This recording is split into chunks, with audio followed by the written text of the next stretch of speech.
Bien sûr. Professeur Arthur Banga? Oh ouais, c'est logique, hein. C'est dans la logique des choses. Mais bon, faut pas, comme je dis, faut pas dramatiser. La CEDEAO n'est pas son premier départ, hein. La Mauritanie est partie. Le Maroc a tenté de venir. N'eût été l'opposition du Nigeria, aujourd'hui le Maroc serait dans la CEDEAO. Une organisation régionale, c'est comme ça. Il y a des entrées, il y a des départs. Les Anglais sont sortis de l'Union européenne. Trump a remis en cause l'ALENA. Le Mercosur se recherche, oui. Mais là où c'est un peu malhonnête, c'est le motif. Quand on me dit qu'on veut une communauté souveraine des peuples, déjà, aucun peuple n'a choisi ces trois gars-là. Donc, ils ne peuvent pas parler au nom de leur peuple. Ces trois gars qui sont là, trois chefs d'État qui sont là, parce qu'ils ont utilisé les armes pour s'opposer à la légitimité, à la légalité. Et c'est de là que part la division avec la CEDEAO. Tout ce qu'ils expliquent, c'est faux. Si ces putsch et ces putschistes avaient été reconnus, dorlotés par la CEDEAO, ils seraient encore dans la CEDEAO. Donc, tout l'habillement qu'on fait devant la seule raison qui est la CEDEAO a depuis au moins 1999 dit que les putsch ne font plus partie de son espace. Et là, elle, à ce moment-là, a mis des mécanismes contre des putschistes. La Côte d'Ivoire a été victime de ça. Dans ces pays-là même, que ce soit Yaya Sanogo, Isaac Zida. Et comme ils ne veulent pas respecter la décision collective, ils ont décidé de créer une association de putschistes. Voilà, c'est tout. Sinon, liberté, souveraineté, c'est du blablabla. La réalité, elle est là. Il y a trois putschistes qui ont décidé de ne pas respecter la règle commune. Et face à ça, on crée une association. Et d'ailleurs, la photo, elle n'est pas anachronique. Dans quel état, sur quel continent, vous allez voir trois militaires en train de décider pour leur pays? Et alors que même ces pays ont besoin de militaires au fond. Pas plus tard que la semaine passée, plus de 100 militaires qui ont été tués au Burkina. C'est ça la réalité. Donc, il ne faut pas donner plus d'importance à ça. C'est un phénomène qui arrive. Moi, il y a deux choses qui me choquent, qui me désolent en fait. C'est que, un, ils n'ont ni la légitimité, ni la légalité pour décider. Parce que sortir ou pas d'une organisation comme la est-ce que finalement, là on a bien l'impression qu'on s'arrête sur l'étape des coups d'État. On n'a pas beaucoup évolué dans l'analyse, peut-être parce que dans ces pays-là, il y a eu des rencontres, vous me direz ce que vous en pensez évidemment, populaires ou pas, mais en tout cas il y a eu des rencontres, il y a eu des rencontres nationales où des élus... non, il n'y a aucun élu dans ce pays. Je viens. Des membres de la classe politique ont participé à des assises pour finalement identifier, par exemple, Ibrahim Traoré comme président du Burkina Faso. Est-ce que, justement, il ne faut pas évoluer dans l'analyse parce que s'arrêter au coup d'État, finalement, on donne l'impression qu'il y a deux blocs dans cette Afrique de l'Ouest aujourd'hui, dans une division exacerbée. Non, mais c'est clair. Là-bas, c'est ça. Je dis que tout le reste, tout ce qui est ajouté, il n'y a aucun élu dans ces pays. Personne n'est élu, ni les présidents, ni ceux qui sont supposés représenter le peuple. Regardez, quand on parle de ces associations, de ces conseils de dialogue ou quoi national, si on devait écouter ce conseil de dialogue national, Macky Sall serait encore président au Sénégal. Ce même conseil qu'on crée à chaque fois, on rassemble des amis, on veut légitimer ce qu'on veut faire, qui n'ont aucune légalité, aucune légitimité. Je ne dis pas que la CEDEAO marche bien, on verra dans la deuxième partie de l'analyse de la CEDEAO. Ce que je dis, c'est que tout ce discours qui est construit pour justifier un problème simple, clair, que tout le monde sait. Pourquoi on veut inventer un truc que tout le monde sait? Ils sont partis parce que leurs coups d'État n'ont pas été reconnus. Ils ont voulu être empêchés. Aujourd'hui, clairement, si les coups d'État étaient reconnus, comme dans la CEDEAO d'avant 90, ils seraient encore dans la CEDEAO. Pourquoi on veut inventer quelque chose? À partir du moment où ils ont mis ce mécanisme en place, ils inventent des choses. On rassemble des amis, on dit que ce sont des nommés élus, des députés nommés, des trucs comme ça qui n'ont même pas de sens ni légal, ni légitime, c'est ce que je dis. En plus, ils prennent des décisions au nom du peuple. Que le Mali, le Sénégal et le Niger décident de quitter de la CEDEAO, c'est leur droit. D'accord. Mais que ceux-là qui n'ont aucun mandat du peuple décident pour les peuples, moi j'aurais aimé qu'ils partent en référendum et que les peuples disent, oui, quand on va parler de la CEDEAO, on dira ça, mais aucun peuple ne se prononce, ils disent qu'ils sont la souveraineté des peuples. Ils sont la souveraineté d'autres peuples. Donc pour vous, dans ces pays, quand il y a des assises nationales, ce n'est pas le peuple qui se prononce. Mais la preuve, c'est le Sénégal. Au Sénégal, il y a eu des assises nationales sur le même modèle qui ont dit que Macky Sall pourrait rester 2 ans. On a tous vu ça. Nous, c'était le Conseil constitutionnel. On crée ces institutions-là quand il n'y a pas d'institution légale ou tout simplement quand on veut contrôler la légalité comme Macky Sall a tenté de le faire. D'accord. Voilà, c'est vraiment évident. Et Wadji Clément, réaction? Ok, moi, contrairement à M. Arthur Banga, je dirais qu'il faut rappeler d'entrée que la même CEDEAO a été créée par les mêmes hommes en tenue. Il faut le rappeler. Exactement. Voilà. C'est pour moi, c'est la reprise de l'histoire. La préoccupation, c'est plutôt au niveau de la diplomatie. Lorsque le chef de l'État malien est allé au Burkina, il a été clair. On voyait venir que les Maliens, les Burkinabés et les Nigériens n'étaient plus prêts à rester dans la CEDEAO. Et lorsque le président Diomaye Faye est allé au Mali, il a dit qu'il y avait une possibilité de concilier les deux positions. Alors pour moi, je me demande... Il a dit que la porte était fermée, mais qu'il y a une fenêtre qui était ouverte. Hein. Bien évidemment, M. Ali. Donc pour moi, quelle a été la diplomatie qui a été mise en place au sein de la CEDEAO pour échouer? Nous étions 16 États. De 16, nous passons à 15 États. De 15 États maintenant, on a encore 3 États qui se retirent. Ça nous fait 4 États en moins. Ce n'est pas une diplomatie payante. Pour une organisation qui est censée rassembler. Parce qu'il faut le reconnaître qu'au niveau de l'espace de la CEDEAO, c'est le brassage culturel. C'est suite aux appels des peuples, au sein des États, que les chefs d'État, membres de la CEDEAO, ont révisé leurs positions. Si au début, ils étaient musclés dans leurs positions. Donc pour vous, le principal coupable de ce divorce consommé, c'est la CEDEAO? En partie, moi, je dirais que la CEDEAO a échoué. A échoué dans la diplomatie, dans la recherche du consensus. Parce que moi, je me réfère au propos du président Diomaye Faye, qui a dit qu'il y avait une possibilité de concilier les différentes positions. Il fallait quand même susciter cela à un certain niveau. Nous avons tellement d'accords importants, nous avons tellement de relations. Au début, on envoyait des guides religieux. Au Niger, si ça a échoué, on peut envoyer encore d'autres communautés. En tout cas, réviser la manière de considérer cette crise. Pour moi, la CEDEAO n'est pas allée vraiment dans le sens que voudraient les populations. Parce que pour nos populations, dans l'espace de la CEDEAO, on a voulu vraiment que cette crise soit atténuée. Alors, j'estime aussi que dans le débat, dans l'opinion en Afrique de l'Ouest, on a l'habitude de dire les populations. On n'a aucun instrument pour mesurer l'expression de ces populations. La question que je voudrais vous poser avant de passer aux autres co-débatteurs ce soir, donc vous mettez de côté, finalement, la CEDEAO qui estime que c'est parce qu'il y a eu ce coup d'État qu'il y a eu les conséquences qui en ont découlé? Oui, bien évidemment, mais à un moment donné, il faut tenir compte des populations, parce que ces chefs militaires n'ont pas été élus, comme l'a dit Dr Atubanga. Mais les populations qui sont à l'intérieur de ces États ont aussi des préoccupations. Il faut tenir compte de leur survie. Parce que s'il reste seulement aux militaires, la crise peut perdurer pendant 20 ans, 30 ans, ça ne leur dit rien.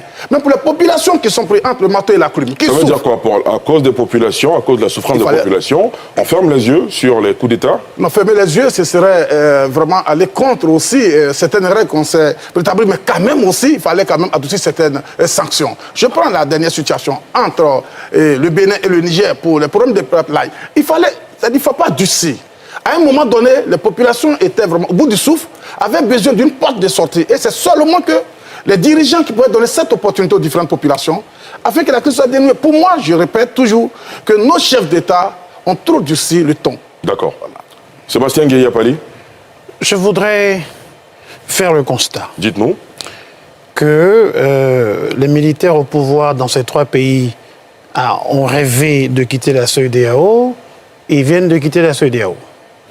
Il y a un terme que je retiens, irrévocable.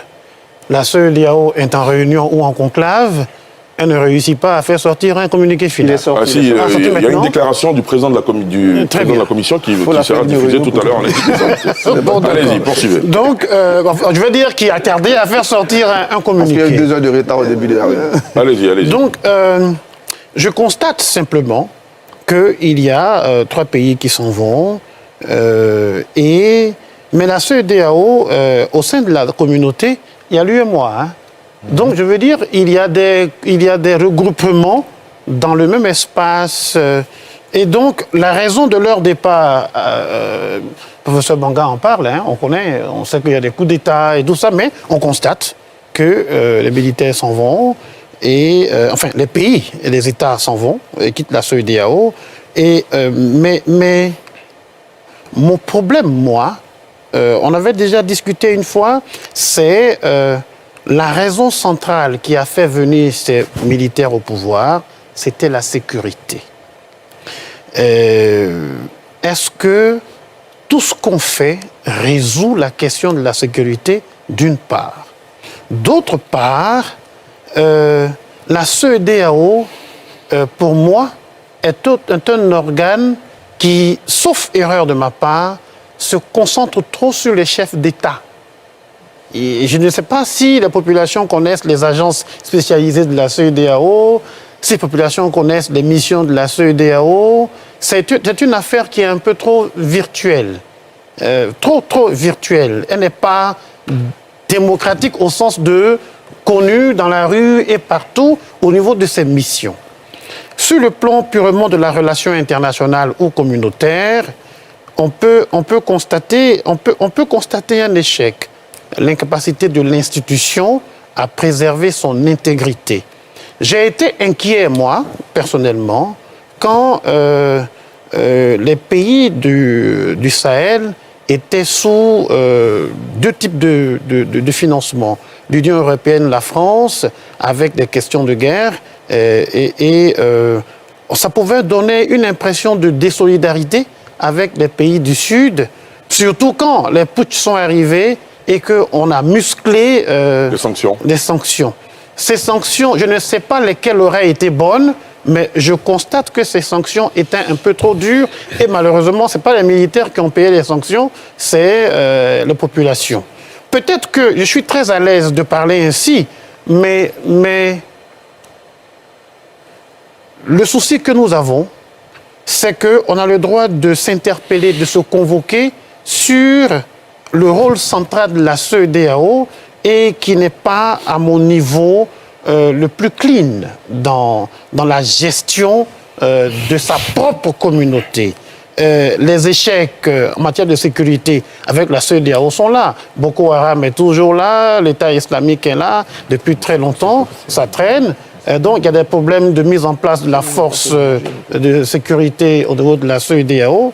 Je pense que et même si les États qui sont partis, même si les militaires, on peut douter de leur choix et de leurs ambitions de transformer leur pays du point de vue de la sécurité, mais cela est facilité par les faiblesses internes au niveau de la CEDEAO, qui, quelquefois, s'est retrouvé pas très ami dans certaines décisions de la communauté et qui facilitent, qui sont des boucs émissaires ou des raisons que les gens prennent pour pouvoir justifier des desseins qui ne sont pas capables non plus d'aider la population, mais sur lesquels les gens s'appuient pour pouvoir décider la vie qu'ils veulent mener. La préoccupation qu'il faut garder en tête, c'est la zone du Sahel est une zone en danger du point de vue de l'insécurité, au point de vue de la paupérisation, chose qui est galopante aujourd'hui. Parce que quand il y a un problème de sécurité, on peut pas faire l'agriculture, on peut pas faire l'économie, et il y a des déplacements multiples. On vient de parler de centaines de militaires qui viennent d'être abattus ou tués dans la crise. Donc, on a une instabilité concrète. Est-ce qu'on a les moyens de pouvoir le faire? Quels sont les moyens? Et tout à l'heure, quelqu'un l'a dit, on verra les tests pour voir les moyens qu'ils se donnent. Et moi, je voudrais espérer qu'on se donne les vrais moyens et qu'on ne se cache pas derrière les volontés qu'on connaît. Mais je vais finir sur ce point. À quoi ça sert de reprocher à un putschiste de ne pas être démocrate? C'est dans sa nature. On ne peut pas reprocher à un putschiste de ne pas être démocrate. On ne peut pas reprocher à quelqu'un qui est anticonstitutionnel de faire ce qui est anticonstitutionnel. C'est dans sa nature. Donc ce n'est pas très adroit que de lui reprocher de ne pas suivre la Constitution. Eh bien, c'est ce qui fait qu'il est là. Il ne la suit pas. Maintenant, qu'est-ce qu'on fait? Et c'est là où la CEDEAO aurait pu... Moi, je pense qu'on n'a pas su faire. On n'a pas su faire. Sinon, l'ambition de la CEDEAO, sur le plan purement psychologique pour moi, c'est de garder une intégrité de cette institution qui est belle, qui a ses arts, mais qui n'a pas que ça. Qui a aussi autre chose. Bien sûr. Alors, docteur Boga-Sako, vous me permettez de prendre un intervenant? Bien sûr. Avant de vous passer la parole, Monsieur Diabaté Abdoulaye qui nous appelle de New York. Est-ce que vous me recevez, Monsieur Diabaté? Bonsoir et bienvenue. Bonsoir, M. Diana-Souba, je vous reçois parfaitement. Parfait. Alors, vous dites, selon vous, il est trop facile d'accuser la CEDEAO. Nous vous écoutons. Il est très facile d'accuser la CEDEAO dans la mesure où la CEDEAO ne prend pas des sanctions unilatérales. Avant de prendre n'importe quelle sanction, je pense que la CEDEAO entreprend d'abord des négociations. Mais au cours de ces négociations, malheureusement, nous voyons des militaires qui refusent de céder et qui refusent de comprendre raison. Mais dans ce cas-là, la CEDEAO devient comment? Qu'est-ce qu'elle doit faire pour pouvoir résoudre la crise? Elle ne peut passer que par des sanctions. Donc parfois, nous voyons les intervenants en train d'accuser les différents chefs d'État. C'est vrai, on peut accuser les chefs d'État, mais c'est trop facile de les accuser. Tout à l'heure, il y a un intervenant qui disait que la CEDEAO est restée très concentrée sur les différents chefs d'État. Mais quel mécanisme nous avons pour mettre en place, ou bien il faut créer d'autres structures dans la CEDEAO qui sera dirigée soit par des secrétaires généraux, je n'en sais pas. Mais si on ne passe pas par les différents chefs d'État, qui d'autre pourrait gérer la CEDEAO? Voilà un peu ma préoccupation, c'est le fait que les militaires refusent de comprendre raison. On a vu le cas d'Issa Sanogo, lorsqu'il y a eu le coup d'État d'Issa Sanogo, il y a eu des sanctions. Lorsque les sanctions sont tombées, il a cédé une partie du pouvoir à à un civil. Mais malheureusement, les trois qui sont là refusent d'écouter raison et ça, forcément, la crise va perdurer. Donc voilà un peu mon opinion sur cette crise-là que je voudrais vous évoquer. Qu'est-ce que les militaires refusent de comprendre raison? Voilà ma question. D'accord, très bien. Merci beaucoup, M. Diabaté Abdoulaye, de nous avoir appelés depuis New York. Docteur Boga-Sako, réaction? Oui, merci. Merci. Moi, je voudrais faire une analyse en 2 ou 3 points. La première observation que je voudrais faire, je me demande si l'objet de ce débat ce soir, c'est de voir s'ils sont putschistes, élus et tout cela. Moi, je pense que ça, ce n'est pas à l'ordre du jour. Ce qui est, c'est qu'ils sont au pouvoir. Ils sont chefs d'État. Ils ne sont pas élus, mais ils sont au pouvoir. Maintenant, comment ils deviennent légitimes, comment on les enlève du pouvoir, comment ils partent du pouvoir, ça c'est un autre débat. On est devant un fait, c'est qu'ils sont au pouvoir et ils ont décidé de créer une confédération. C'est ça la réalité aujourd'hui. Sinon ce débat sur élus, on l'a déjà eu et on l'aura toujours. Et puis notre position ne changera pas. Nous qui sommes très, j'allais dire, attachés au texte et aux principes républicains. On connaît la base. Quiconque vient au pouvoir de façon antidémocratique, c'est à condamner. Et là-dessus, on peut gloser longtemps. Comme on peut les condamner, on les a toujours condamnés. Comme nous condamnons aussi ceux qui tripatouillent la Constitution pour se maintenir, qui contournent tout ça. Donc ça, c'est un lot de débats. Ce qui est, ils sont là. Depuis septembre, ils ont décidé de créer une alliance des 3 États. Aujourd'hui, ils sont passés à une confédération. C'est l'analyse de fond. Qu'est-ce qu'on fait? Qu'est-ce qu'on en dit? Alors, la deuxième observation que je voudrais faire, c'est que quand on a fini de les critiquer, comme vient de le faire le compatriote depuis les New York, etc., parce qu'il y a un débat entre qui est responsable? Sont-ce eux ou alors est-ce la CEDEAO qu'il nous faut accuser? Moi, je dis, le deuxième point, est-ce qu'on les écoute aussi? C'est-à-dire que le coup d'État, on l'a condamné. On les a appelés putschistes. Ça, là, on ne peut pas changer ça, c'est ce qu'ils sont. Guy Robert était un putschiste ici. Quand on parle même des présidents de notre pays, il n'est même pas dedans. OK. Mais est-ce qu'on peut les écouter aussi? Parce que ça fait longtemps qu'ils sont là. Et moi, j'estime que les pays qu'ils dirigent là, il y a des populations. Parce que ça va peut-être faire l'objet de peut-être mon troisième point. Parce que la notion de démocratie, nous sommes des intellectuels. Hein, et quand on a étudié la démocratie, on est tous d'accord que ce n'est pas un processus achevé. Ce n'est pas un système parfait. Les Américains le disent. La démocratie est à améliorer. Parce que quand on veut parler de légitimité, moi, dans mon village, le chef du village, on ne le vote pas. Dans aucun village. Mais il est chef du village et nous tous, nous obéissons au chef du village. Ça veut dire que la démocratie n'est pas toujours le mode par lequel on accède au pouvoir. En tout cas, je ne soutiendrai pas ici les militaires qui font les putsch. D'accord. Mais en tant qu'intellectuel, on peut toujours gloser sur la démocratie. Mais je voudrais venir sur est-ce qu'on les entend? Parce que moi, dans l'argumentaire qu'il présente, il y a un aspect qui m'intéresse. Il parle d'État souverain. Et moi, qui regarde mon pays qui a été colonisé et qui est aujourd'hui indépendant, je regarde le rôle que joue l'ancienne puissance coloniale. Je crois que c'est ça qu'ils mettent au devant, qui fait que même dans leur Mali, Niger et Burkina Faso, il y a des gens qui les soutiennent. Parce que Sankara a fait? Pourquoi aujourd'hui il y a des sankaristes? Pourquoi avons-nous lu Sankara? Pourquoi nous soutenons Sankara? Parce qu'à un moment donné, on a été colonisé, l'ancienne puissance ne veut pas, après la conférence de Brazzaville en 1944. Moi, j'estimais que la France aurait pu, après nos indépendances, refaire une autre conférence pour dire, bon, maintenant que vous êtes indépendants, quels sont les rapports qui vont nous lier désormais? Ça a été fait. Bon, ça a été fait, peut-être que ce n'est pas appliqué. Pourquoi ce n'est pas appliqué? Parce que la CEDEAO, là, quand vous écoutez ces militaires-là, parfois, s'il y a des problèmes qui arrivent sur notre continent, elle a une position à géométrie variable. Tantôt, elle...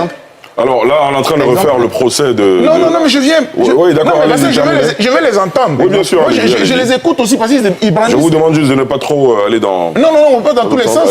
Parce que je me demande... La question que je me pose, qui m'amène dans cette analyse, comment se fait-il que les populations... Parce que généralement, un putsch, des putschistes, le peuple se révolte contre eux. Ah bon? Généralement, quand... écoutez, on supportait... S'il vous plaît. Pardon? Guy Robin s'est révolté le 24 décembre. La Côte d'Ivoire a été divisée.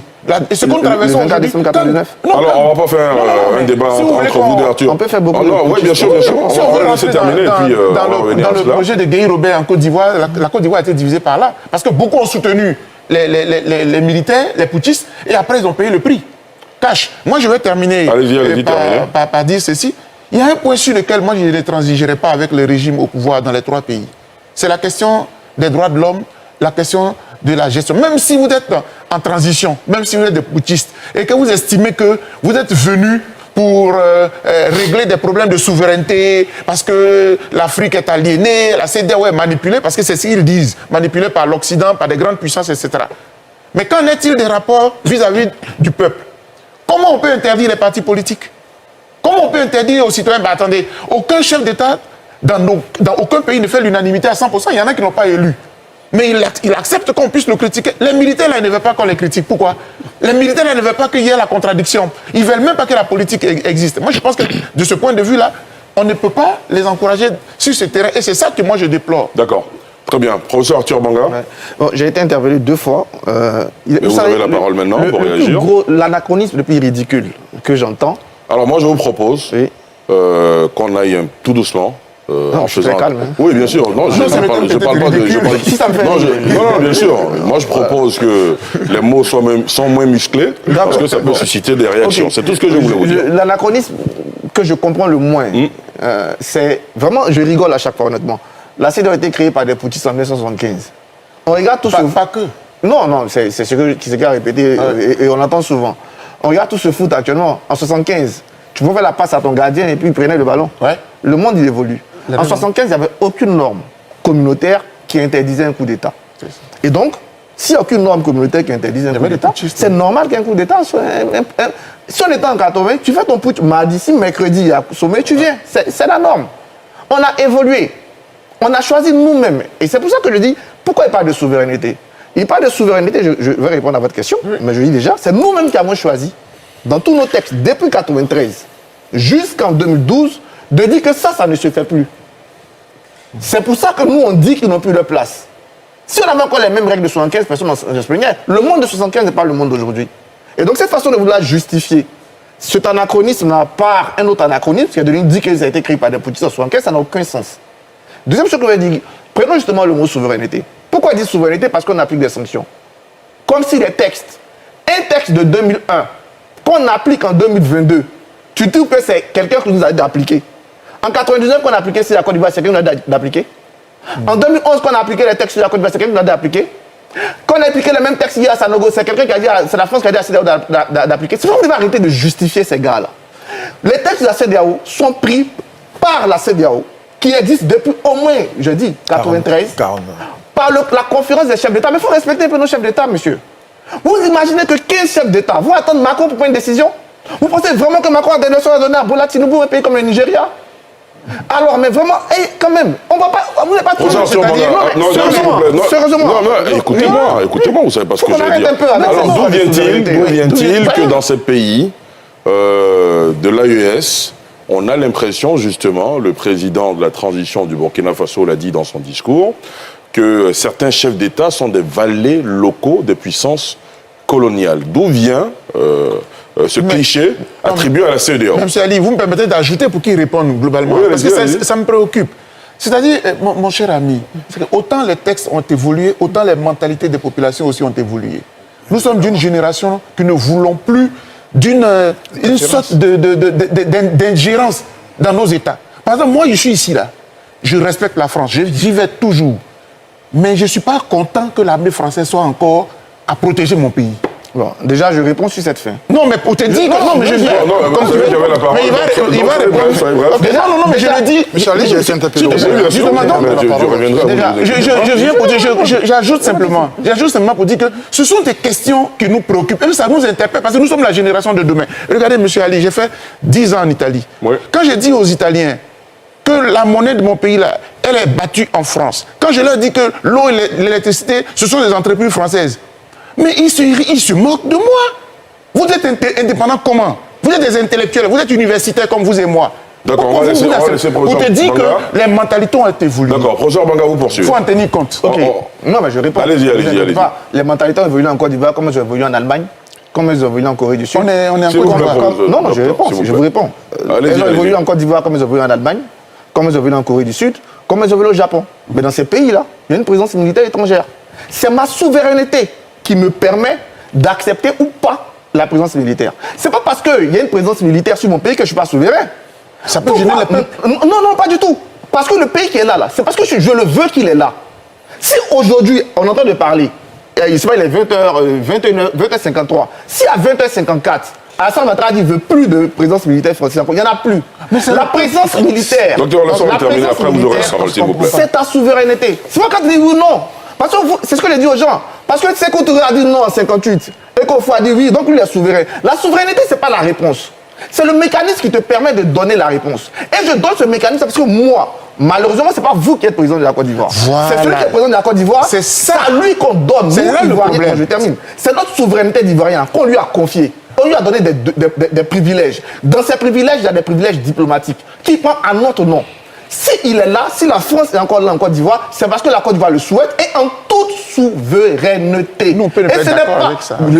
Je vous le répète en cause d'ailleurs. Demain, si quelqu'un d'autre que nous avons mandaté d'estime qu'ils s'en vont, ils s'en vont. Mais c'est pas au nom de ça qu'on n'est pas souverain. C'est notre souveraineté qui nous permet d'accepter ou de refuser. C'est pas le refus qui fait la souveraineté. C'est pas accepter qui fait la souveraineté. C'est le processus qui t'amène à accepter ou à refuser qui fait ta souveraineté. Arrêtez de dire qu'une présence militaire signifie que tu n'es pas souverain. Non. La présence militaire, à partir du moment... C'est votre droit d'être gêné. Docteur, s'il vous plaît, Comprenez que tout le monde n'a pas envie d'être gêné comme vous et respectez ça la démocratie. Et les Maliens sont gênés. Et les Nigériens, et les Burkinabés. Moi, je n'aime pas le problème avec ce que je dis. Tant que les Maliens, les Nigériens, les Burkinabés ont élu un président qui prend ses décisions, moi je n'ai pas de problème. Mais quand quelqu'un prend des armes et parle au nom des Maliens, pour moi, il n'a aucune légitimité. Il revient aux Maliens. Aucune légalité. Alors le débat, c'est pas entre vous deux. Là, ça commence à devenir difficile. Je répondais à la question sur la souveraineté, justement. Oui, je vous ai posé une question concernant les stéréotypes. L'anathème qui est jeté sur la CEDEAO par certains dans ces pays de l'AES, qui estiment justement que la CEDEAO prend ses ordres depuis Paris ou Washington. Mais c'est ce que j'explique. Voilà, regardez. D'où viennent ces clichés, selon vous? Et comment les combattre? Il n'y a pas meilleur discours face à un peuple qui a été opprimé, qui a connu la colonisation, qui a connu l'esclavage, que de parler d'impérialisme. C'est la chose la plus simple. Surtout quand on a des gens qui ne veulent pas creuser. Si nous prenons le cas du Mali, pour vous montrer justement cette différence. Et pour parler aussi, il a parlé de négociations. Au Mali, qu'est-ce qui se passe? Quand Goïta a fait le coup d'État en août 2020, on va discuter avec lui. On parle de diplomatie. Et on tombe d'accord avec lui sur le fait que, d'ailleurs, il ne voulait pas. On a fait des pressions de premières sanctions pour qu'il accepte. Dans la CEDEAO, on dit, OK, tu as fait un coup d'État, comme vous dites, vous avez fait un coup d'État. C'est déjà là. Donc vous laissez la place maintenant à des civils qui vont diriger une transition. Au bout d'un an, qu'est-ce que Goïta fait? Il renverse ces civils-là. En ce moment, qu'est-ce que la France demande? La France demande des sanctions. Qu'est-ce que répond la CEDEAO? Non, on ne sanctionne pas. Il nous a dit 18 mois. On demande à Goïta, est-ce qu'au bout des 18 mois, tu auras fini? Il dit oui. Alors que la France demandait des sanctions. On n'a pas fait. Parce que nos textes sont clairs. Pourquoi la France demande des sanctions? Mais elle peut demander ce qu'elle veut. Moi, je suis là pour juger la France. Pourquoi la France demande des sanctions? Je ne suis pas là pour juger la France. Non, mais pourquoi vous répondez? Puisque vous défendez cela, moi je dis non, je ne défends pas cela. Je défends. Bonjour, terminez, vous avez une minute pour terminer. Je défends le fait que la CEDEAO prend ses décisions elle-même. Au bout des 18 mois, Goïta revient et demande 5 ans de transition en plus. On lui dit, mais sois sérieux. Vous n'avez pas fait 18 mois plus 5 ans. Et on l'oblige même à accepter 24 mois qui ne respectent plus. Quand on parle de diplomatie, la CEDEAO a levé toutes ses sanctions à la demande du Togo. Le Togo faisait le go-between entre tous les 3 pays et la CEDEAO. On aurait dû envoyer des chefs religieux. Vous ne suivez pas si on avait déjà envoyé les chefs religieux? Ils l'ont déjà fait. C'est sous mandat de la CEDEAO. J'ai répété la que les chefs religieux ont fait un départ. La CEDEAO a fait tout ça et la CEDEAO a même levé les sanctions. Le lendemain qu'elle a levé les sanctions, qu'est-ce qui s'est passé? Ils ont créé l'AES. Et vous accusez la CEDEAO de ne pas faire de la diplomatie. D'accord. Mais quelle est cette mauvaise foi? La CEDEAO lève les sanctions dans l'espoir de permettre des négociations. En réponse à ça, on crée l'AES et vous venez sur un plateau Professeur Banga, pour vous dire que c'est la CEDEAO qui manque de Professeur diplomatie. Banga, Mais un peu d'honnêteté, Professeur Banga, de votre point de vue, la CEDEAO a été flexible. Elle a fait plus que ça. Je vous ai bien entendu. Je vous paraphrase. La CEDEAO a fait preuve de beaucoup de tact, a fait appel à la diplomatie, mais les militaires ont durci le ton. Ils ont toujours refusé à chaque On vous a bien compris. On vous a bien c'est compris. le Togo. La deuxième preuve, c'est Diomaye Faye D'accord. qui espérait faire un miracle, mais rien. Très bien. Le manque de diplomatie n'est pas du côté de la CEDEAO. On vous a bien compris. Tout à l'heure, Ewedje Clément va répondre. Ce sera après cette intervention de Conan Germain, qui nous appelle de la Pennsylvanie. Il estime que la CEDEAO est victime de certaines situations dans lesquelles elle s'est illustrée avec un 2 poids 2 mesures. Monsieur Conan, bonsoir. Bonsoir, monsieur Ali. Nous vous écoutons, s'il vous plaît. D'accord. D'abord, merci de m'avoir accepté sur votre antenne. Je vous en prie. J'appelle pour dire à nos frères africains de laisser les gens diriger le pays. Nous sommes en Côte d'Ivoire, occupons-nous de nos problèmes. L'AES, c'est des gens qui sont matures, ils ont décidé de prendre le destin de leur pays en main. Je ne pense pas qu'on doit leur faire une guerre pour cela. Et quand je vois mon frère en train de dire que c'est des putschistes, mais les putschistes, ils sont sur plusieurs formes. Il y a des putschistes militaires, il y a aussi des putschistes constitutionnels. On en a vu plein là. La CEDEAO, elle est périmée, elle est dépassée, et je pense que l'Afrique va passer à une autre phase de vie. On doit avancer, la CEDEAO c'est derrière nous, c'est dépassé. J'en ai fini, merci monsieur. Merci, monsieur Conan Germain, de nous avoir appelé depuis la Pennsylvanie. Alors, Clément Ewedje, très rapidement, ensuite Valentin Bungeng. Ok, merci beaucoup. Je voulais rappeler à M. Arthur Banga que l'histoire, elle est récente. L'histoire, elle est très récente. Lorsqu'il y a eu les coups d'État, les parlementaires de l'espace francophone ont précisé qu'ils n'ont pas été consultés. Les chefs d'État ont pris une série de sanctions sans consulter les parlementaires dans l'espace de la CEDEAO. Au cœur de l'institution, il y a un parlement, mais le parlement n'a pas été consulté. Après cela, je voulais dire à M. Arthur Banga, ici en Côte d'Ivoire, pour démontrer la légitimité des hommes politiques, on remplit les stades. Au Mali, ceux dont on appelle les putschistes remplissent des stades. Idem pour le Burkina, idem pour le Niger. Moi, je dis qu'il faut respecter les peuples.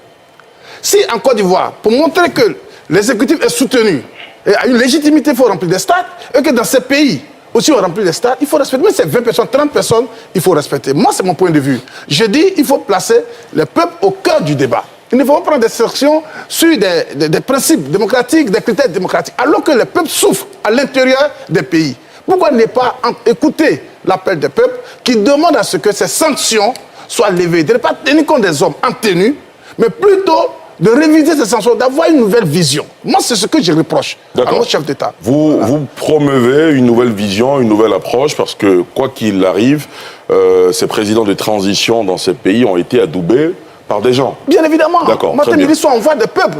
D'accord, parfait. On est toujours, chaque fois qu'on évoque ces questions, on est toujours en train de refaire le débat sur les putschs, sur la démocratie, sur la CEDEAO. Je vous propose d'avancer. Finalement, ce divorce semble consommé. Ce sera quoi l'après, en termes d'analyse prospective, Valentin Bungeng? À quoi doivent s'attendre les peuples, par exemple? 2 points. Le premier point, à quoi les peuples doivent s'attendre, eh bien, c'est comme j'ai dit d'entrée, c'est une nouvelle organisation, une confédération qui a été créée. Ils vont prendre le temps de mettre en place les structures qu'il faut pour animer cette organisation. On a annoncé par exemple une banque d'investissement. Il y aura certainement des méthodes, des structures de coopération et d'intégration et autres, s'agissant des problèmes pratiques, qu'il s'agisse de l'eau, de l'assainissement, de l'agriculture, comment on met tout cela en musique. Donc c'est tout un travail qui doit se faire dans les jours qui suivent. Ça a déjà commencé, mais on sera curieux de voir quelle sera la nouveauté institutionnelle, au moins s'agissant des arrangements qui seront pris pour faire fonctionner cette confédération. Est-ce que ce sera juste une organisation comme les autres, ou bien ce sera une organisation véritablement différente? C'est ce qu'on attend de voir. Mais aujourd'hui, c'est très clair que le divorce est acté. Le divorce est acté. Maintenant, certains, ceux qui ne veulent pas avoir la tête des putschistes, vont espérer qu'il leur arrive malheur pour que la situation change. Alors, ceux qui voient les choses autrement vont se dire, mais écoutez, c'est un moment historique. on ne peut rien faire. On est en train de voir partout la jeunesse qui se lève partout pour exiger un changement de mode de gouvernance. Parce que c'est de cela aussi qu'il s'agit. Et ça, c'est maintenant pour arriver au deuxième point. Le deuxième point que je veux soulever, c'est qu'il y a toujours eu, malheureusement, un hiatus grand entre la CEDEAO institutionnelle et les populations. La preuve, il y a quelques années, les gens pensaient que 2020, c'est trop loin. Ils ont dit, CEDEAO des peuples, on va passer de la CEDEAO des États à la CEDEAO des peuples. C'était déjà des réformes qui ont été annoncées pour pouvoir faire évoluer l'organisation. Non, faire évoluer même l'organisation elle-même. Parce que ces méthodes ne correspondaient pas forcément aux aspirations des peuples. On a dit que les aspirations changent. C'est le cas.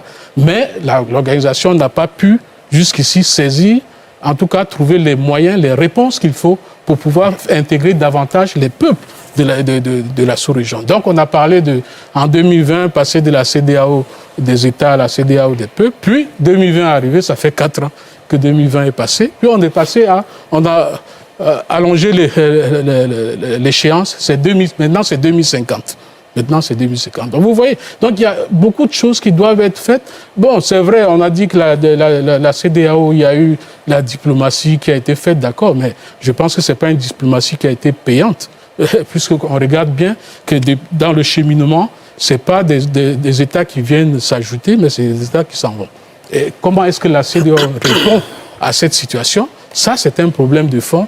Et je pense que dans tous les schémas qu'on va faire, la CEDEAO, si elle veut évoluer, ne pourra pas faire l'économie d'une vraie réforme institutionnelle. On a beaucoup entendu les intellectuels, les débatteurs sur des plateaux de télévision, dans la presse écrite et tout le reste, reprocher à la CEDEAO, justement, l'échec de sa diplomatie sur les cas maliens, burkinabés et nigériens. Mais rarement, on a eu des propositions. Que devrait faire la CEDEAO quand il y a un putsch qui est censé être un crime prescriptible dans la Constitution? Qu'est-ce que cette organisation devrait faire? Quand elle durcit le ton, on trouve qu'elle durcit trop le ton. Oui, Landry. Permettez-moi. Je crois, ma part, je vais prendre une image. Vous savez, lorsque dans un couple, il y a l'incompatibilité d'humeur ou une divergence de vision, il faut plutôt protéger l'intérêt des enfants. Donc l'intérêt des peuples. En procédant au divorce? Le divorce n'est pas un mal en tant que tel. Au contraire, certains divorces ont sauvé les vies. Vous comprenez? Donc aujourd'hui, dans ce divorce, il y a les enfants. Et les enfants, ce sont les peuples. Et la question qui doit être posée désormais est celle-ci. Qu'en est-il des populations et des habitudes qu'elles ont eu à cultiver dans la libre circulation des biens et de leurs personnes? Qu'en est-il des investissements qui ont été opérés dans un pays comme de l'autre? Voici les vraies questions que les populations, nos téléspectateurs se posent actuellement.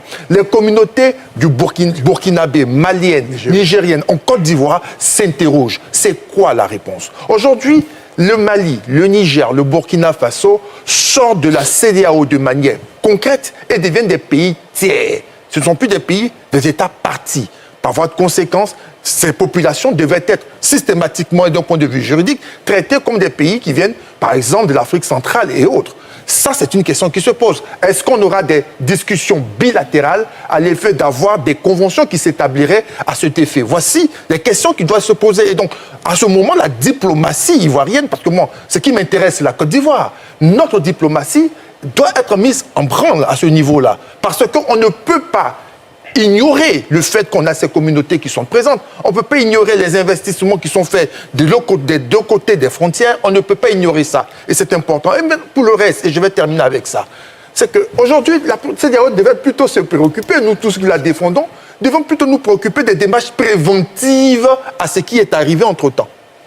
On dit qu'on condamne les coups d'État. Mais que doit-on faire désormais en notre sein pour pouvoir marginaliser les risques de coups d'État? La culture démocratique, la culture citoyenne, la culture républicaine, le respect des textes, cette culture-là qui doit être apprise depuis l'école, pratiquée par nous autres, la bonne gouvernance, le fait de mettre en responsabilité nos dirigeants et le devoir de redevabilité. Ce sont ces éléments qui doivent nous permettre de connaître le succès de nos États et qui va forcément réjaillir sur la CEDEAO. C'est de cela qu'il est question. Le véritable défi, ce n'est pas de voir l'AES échouer ou s'effondrer. Le véritable défi, c'est de montrer que le modèle que nous avons choisi est le meilleur et de travailler à l'améliorer et à le consolider. Et cela nécessite le concours de tous dans cette démarche-là, car que nous soyons de simples citoyens ou alors des dirigeants, il va falloir que la démocratie que nous défendons tant, nous puissions l'absorber et l'incarner pour de vrai. Il ne faudrait plus se donner des limites ou d'avoir une démocratie à double vitesse. Non, il faut s'impliquer véritablement. Le seul moyen de sauver la démocratie, ce en quoi nous croyons, c'est de l'incarner, de sorte que ceux qui sont en face de nous, nos jeunes frères, nos enfants et les générations futures, y croient davantage. Mais si nous faisons le contraire de ce que nous disons, ne soyons pas étonnés qu'ils fassent autre chose. D'accord, très bien. Alors, avant de poursuivre, monsieur, je vous propose d'écouter le président de la commission de la CEDEAO, Omar Alieu Touré, au terme du 65e sommet des chefs d'État de la CEDEAO. Le retrait des 3 pays pourrait également conduire à un isolement diplomatique et politique sur la scène internationale, dans la mesure où les pays ne pourront plus bénéficier d'un soutien des blocs en cas de candidature de leurs citoyens ou citoyennes à des postes internationaux au sein de l'Union africaine, des Nations unies et des organismes similaires. Ce retrait affectera également les conditions de voyage et d'immigration des citoyens de ces 3 pays, car ils auront désormais à mener des démarches en vue de l'obtention d'un visa avant de voyager dans la sous-région. Les citoyens de ces pays pourraient ne plus être en mesure de résider ou de créer librement des entreprises dans le cadre des facilités mises en place par la CEDEAO et pourraient être soumis à diverses lois nationales. Ainsi, ces 3 pays vont devoir cesser d'utiliser le passeport de la CEDEAO, la carte d'identité nationale biométrique de la CEDEAO et l'assurance automobile carte brune de la CEDEAO à l'échelle régionale. Sur le plan économique et financier, le retrait des 3 États membres pourrait entraîner l'arrêt ou la suspension de tous les projets et programmes mis en œuvre par la CEDEAO dans ces 3 pays et dont la valeur est estimée à plus de 500 millions de dollars américains. Il convient également de noter que les 2 institutions financières régionales, qui sont le BIDC et la BOAD, ont des investissements très importants dans ces 3 pays. Le BIDC compte 27 projets actuellement dans ces 3 pays, d'une valeur totale estimée à environ 321 millions de dollars. Les 3 pays ont apporté un total de 33 millions de dollars américains au capital de la banque. Sur le plan institutionnel, il convient de noter que le retrait des 3 pays entraînera non seulement la fermeture des 4 structures régionales de la CEDEAO au Burkina Faso, des 2 organismes régionaux de la CEDEAO au Mali et d'un bureau régional de la CEDEAO au Niger, mais il affectera également la sécurité d'emploi de quelques 130 personnels de la CEDEAO qui sont des citoyens des 3 pays. On a bien l'impression que finalement ce divorce entre la CEDEAO et l'AES ne profite pas au peuple, parce que finalement ces sanctions telles qu'évoquées tout de suite par le président de la commission de la CEDEAO seraient ressenties surtout par les populations. Est-ce qu'aujourd'hui, les peuples africains, ouest-africains notamment, les Maliens, les Burkinabés, les Nigériens, sont disposés à avoir un visa pour se déplacer, pour aller au Bénin, en Côte d'Ivoire et tout le reste? Est-ce qu'on n'a pas trop regardé ce bras de fer, cette guerre de tension entre les présidents de transition et la CEDEAO, plutôt que de mettre au profit, finalement, l'intérêt des populations? Sébastien? Alors, je reviens, je disais que la CEDEAO ressemble à une affaire de chef d'État ou bien de chef d'État contre les putschistes, et le communiqué final vient de dire exactement, donner l'impression qu'il n'y a que ces trois qui vont souffrir s'ils s'en vont. Ça pourrait être condescendant, ça pourrait.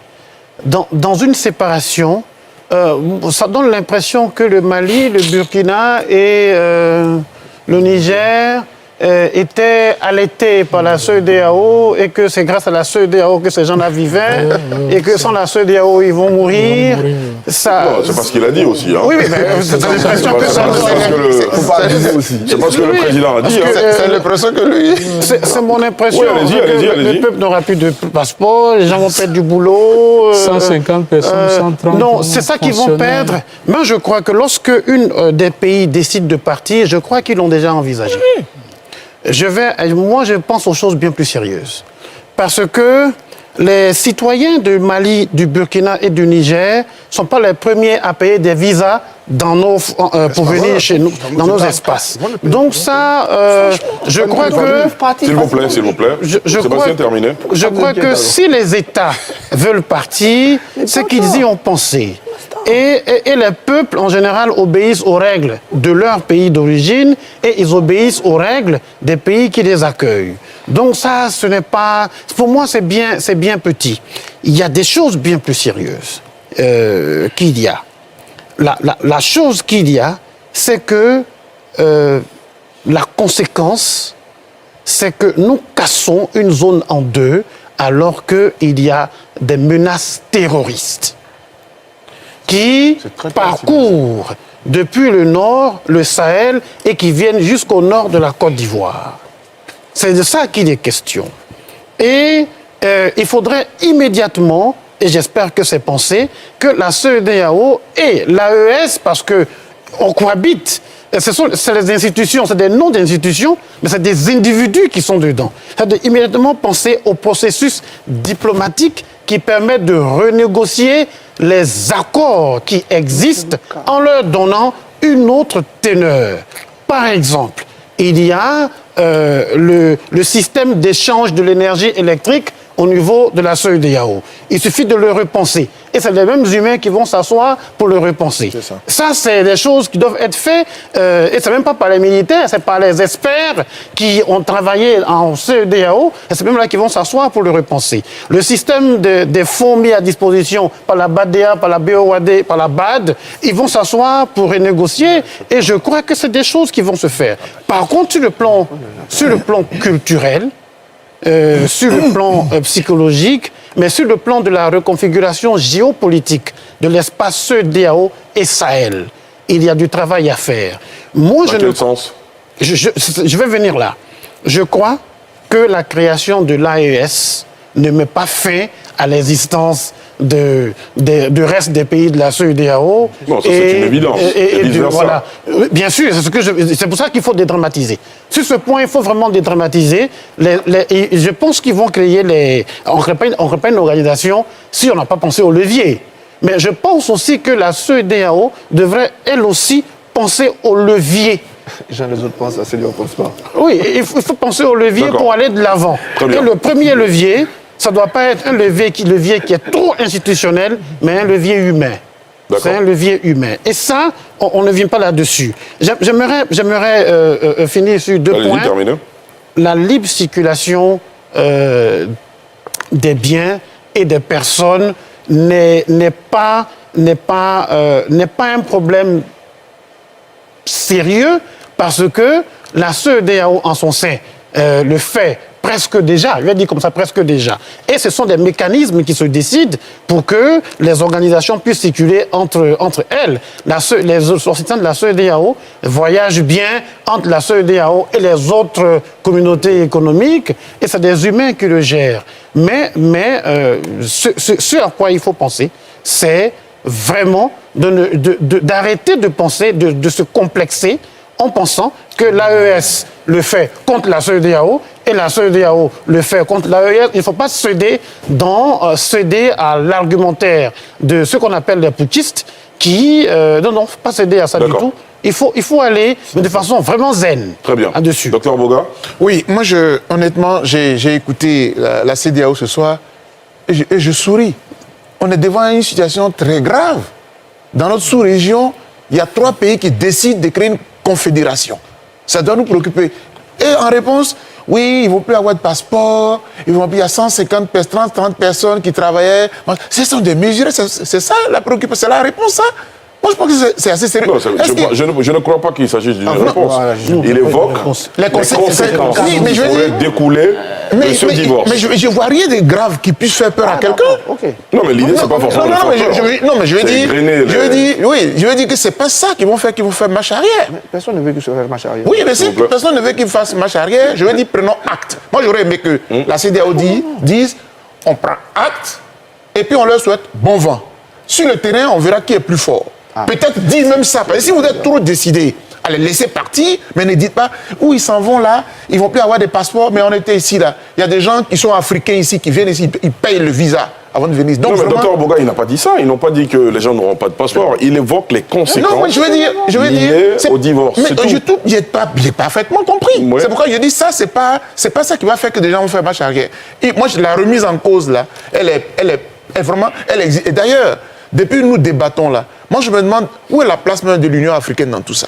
C'est-à-dire que la sous-région... C'est un autre débat. Oui, et ça c'est un débat de fond, parce que j'avais cela en tête en venant même à ce débat. J'ai dit, bon, la sous-région ouest-africaine est en difficulté, elle est en panne.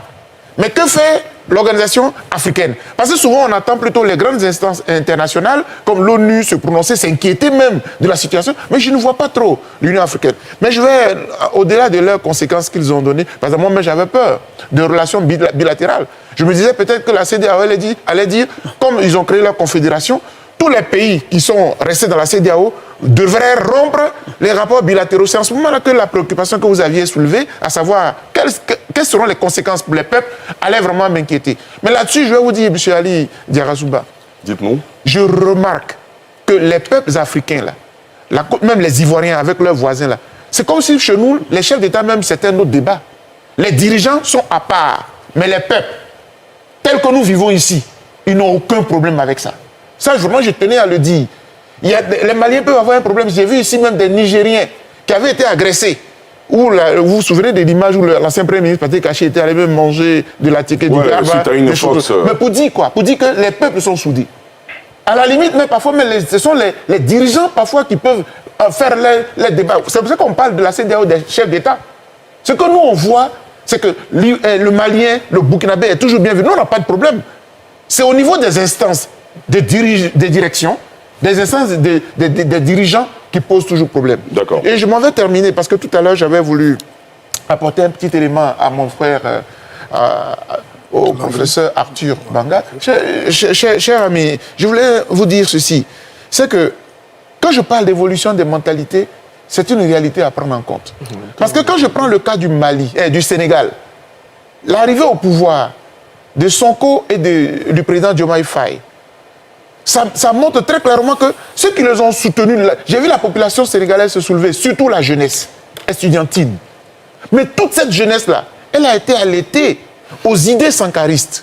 Parce que honnêtement, on peut avoir des principes. Moi, je suis défenseur des droits de l'homme, j'étudie la démocratie, j'ai écrit des livres là-dessus et tout. Mais là, il y a la réalité africaine que je remarque. Ma génération est dans une posture d'une sorte d'indépendance, d'une sorte de souverainisme. Il faut en Moi, je suis déjà indépendant, souverain, donc je ne suis pas concerné par ça. Oui, c'est une lecture. Parce que, merci beaucoup de me laisser terminer. Parce qu'on a encore deux lectures dans notre population africaine. Il y a des cadres qui continuent de dire que mais la France, c'est pas de problème. Mais on n'a aucun problème avec la France. Mais nous-mêmes, Africains, on s'interroge sur nous-mêmes. Nous avons des États riches, mais moi, je suis pas content qu'il n'y a pas une entreprise qui puisse gérer l'eau et l'électricité dans mon pays. Ça, c'est une partie de la souveraineté. Ah non, c'est votre vision. Donc moi, je le dis parce que je suis cadre de ce pays aussi. J'ai le droit de penser ça. J'ai été colonisé. Pourquoi la monnaie, on ne peut pas battre monnaie? Et il y a des spécialistes économistes qui disent, oui, on n'est pas prêt, etc. Bon, on sera prêt quand? Et ça, c'est là où je m'avais fini.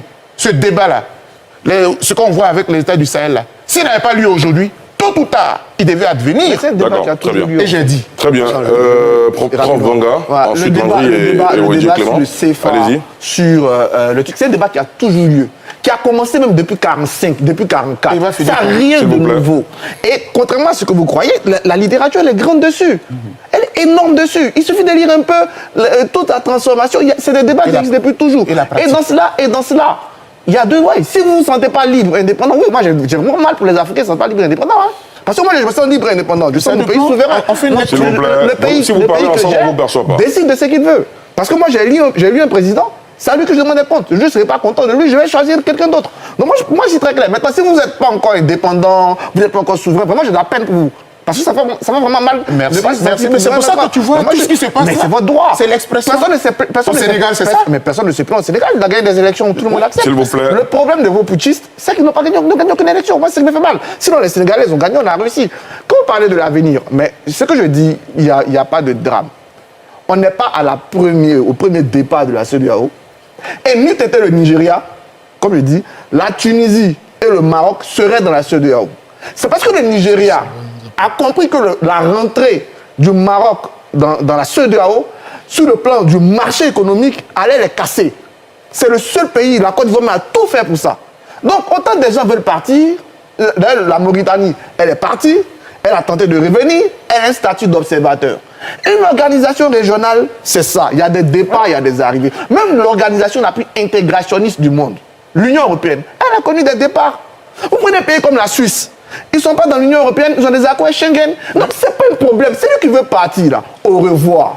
Sauf que la CEDEAO a des textes. Ce sommet-là, c'est celui qui est au milieu. Il y a un an, quand tu envoies ton courrier pour dire mauvais, là, il y a un an pour que tu partes. De 0 à 6 mois, on te dit reste. Reste, c'est ce qu'on fait. Ils disent, ça va, non, on vous a dit, c'est que vous partez, voici que vous arrivez. De là au prochain sommet, là, on va entamer théoriquement sur sanction test des négociations sur qu'est-ce qu'on fait. Qu'est-ce qu'on garde ou qu'est-ce qu'on ne garde pas? Est-ce qu'on garde la libre circulation des personnes? Est-ce qu'on garde ça? C'est une négociation qui va arriver, c'est normal. Sauf que moi, autant je souhaite qu'on protège certaines choses, autant moi je souhaite que quelqu'un qui est de la CEDEAO soit différent de l'autre. Parce que si les gens sont de la CEDEAO, qu'ils ont les mêmes avantages que moi qui suis de la CEDEAO, mais ça sert à quoi? Donc quand des gens veulent partir, il faut aussi tirer les conséquences. D'accord. Et ces conséquences, on va réfléchir. Il n'y a pas le feu à la demeure. Le gros problème, moi je préfère même, et ce que je disais à des amis de l'AES, si vous trois, là, vous avez réussi, vous avez vraiment fait une bonne intégration, là, nous tous sommes partis dans l'AES. Ah. Si on a gardé l'AES, c'est un modèle qui a marché. Mais c'est qu'on faut dire à un gros en 56, en 57, si tu as ton modèle, j'ai le mien. Je n'ai aucun problème à reconnaître. Vous pouvez lire le tome 1 de Gramel qui est magnifique sur cette discussion entre Oufé et Nkrumah. Je n'ai aucun problème à reconnaître que ce que tu as fait, bon, je vais changer. Okay. Il y a l'AES, il y a la CEDEAO. Si aujourd'hui, dans 5 ans, 10 ans, nous tous savons que le mécanisme de l'AES est important, nous tous sommes partis dans l'AES. Voilà. C'est pas un problème. Aujourd'hui, le seul problème que je dis, on a construit nos CER sur des valeurs géographiques. On ne s'est pas mis, on n'a pas construit sur des valeurs. Vous voyez, quand tu vas rentrer dans l'Union européenne, par exemple, on va regarder tes valeurs démocratiques. On va regarder tes normes économiques. On va regarder tout ça avant de te faire rentrer. Nous, on n'a pas fait ça. On s'est dit, on est de la même région, allons-y. Et dans le processus, on a voulu s'inscrire des valeurs. C'est une façon aussi de faire son intégration. On a fait le choix. Et les gens parlent de la CEDEAO aujourd'hui, mais la CEDEAO prenait tous les indices d'intégration. C'est la communauté économique régionale la mieux intégrée en Afrique. La mieux. Sur tous les domaines. En CEDEAO, quand tu es en RDC, là, tu parles au Congo-Kinshasa. Nous, tous les pays de la CEDEAO, à part quelques policiers véreux sur les frontières terrestres qui vont au truc, on a ça. Les pays anglophones même ont le brevet commun. La CEDEAO a un passeport commun. La CEDEAO était la seule institution à faire fléchir les putschistes. Quand je vois tout ce CEDEAO bashing là, je me dis, ils regardent les pays de la SADC, de la CEMAC, ils regardent la CEDEAO avec les yeux qui scintillent. Moi, j'ai mes amis, vous faites toujours les congrès. Bien Vous voyez comment nous, on se dépasse facilement. Oui. Les gens ne le font pas. Mais pourquoi tous les jours vous venez agresser la CEDEAO, qui est la seule institution qui est le début de choses qui marchent? Parce que trois putschistes ont décidé de limiter, parce qu'on est passé de l'intégration économique à l'intégration politique. J'ai terminé sur le processus de CEDEAO des peuples. Quand on parle de processus des peuples, on copie tous. Mais l'intégration, c'est quelque chose qui évolue. Si vous n'avez pas d'institution, vous ne pouvez pas descendre. La CEDEAO a commencé comme une institution économique sans grand clan. Elle a réussi à faire des choses. Et même sur le plan économique, c'est la seule institution en Afrique de l'Ouest qui a commencé des négociations sur sa monnaie commune. La CEDEAO a donc décidé de passer d'une intégration économique à une intégration politique. Personne d'autre ne le fait. Et dans cette intégration politique, notre modèle d'intégration politique a été réprimé par l'Union africaine, par le sommet de Durban, s'inspirer du protocole de bonne gouvernance de Bamako. Très bien. Quand on finit ça, on veut descendre sur les peuples. Mais c'est un mécanisme. Pour descendre sur les peuples-là, on doit avoir des infrastructures. C'est ce qu'on fait. La Côte d'Ivoire est en train de mettre son autoroute jusqu'au Ghana pour que le Ghana prenne, pour aller jusqu'au Bénin pour que le Bénin prenne, pour aller jusqu'au Togo pour que le Togo prenne, pour aller jusqu'au Nigeria. C'est la CEDEAO seul qui fait ça. Personne d'autre ne le fait ici. C'est la CEDEAO. D'accord. Seul qui le fait. Personne. C'est un programme CEDEAO financé par la BOAD et par la BBC. Je donne d'autres exemples sur le plan scolaire. Même dans les hôtels, pas plus que la semaine prochaine, c'est le seul espace en Afrique où on aura les étoiles en commun. C'est-à-dire que quand tu dis mon hôtel fait 3 étoiles au Nigeria, c'est la même chose en Côte d'Ivoire, c'est la même chose. Mais si on ne finit pas les institutions, comment on descend sur le peuple? Maintenant, si on n'a pas fait la magie, soit le peuple, elle date de 75. On vous a bien compris, professeur Arthur Banga. On est sur ce chemin-là. Et que vous permettez par vos nuances, encourager ceux qui détruisent ce chemin. Moi, je vous juge aussi coupable qu'eux. Mais non. Alors, dans un débat, chacun a sa position. Oui, bien sûr, d'accord. Non, mais c'est son point de vue. Quand il m'interpelle. Non, je reviens. Moi, j'estime aussi. À cette allure, moi, je mais comme il dit que si nous permettons. C'est moi qui vous donne la parole. Mais s'il a dit, mais défend aussi la CEDEAO de cette façon, je dis, c'est que tout marche. Laissez-moi faire mon travail. Faites votre travail. Qui consiste à diriger ce débat. Et justement, pour calmer les ardeurs, je vais vous proposer, évidemment. Merci. Évidemment, tout le monde a toujours son temps de réponse. Je vais vous proposer une petite.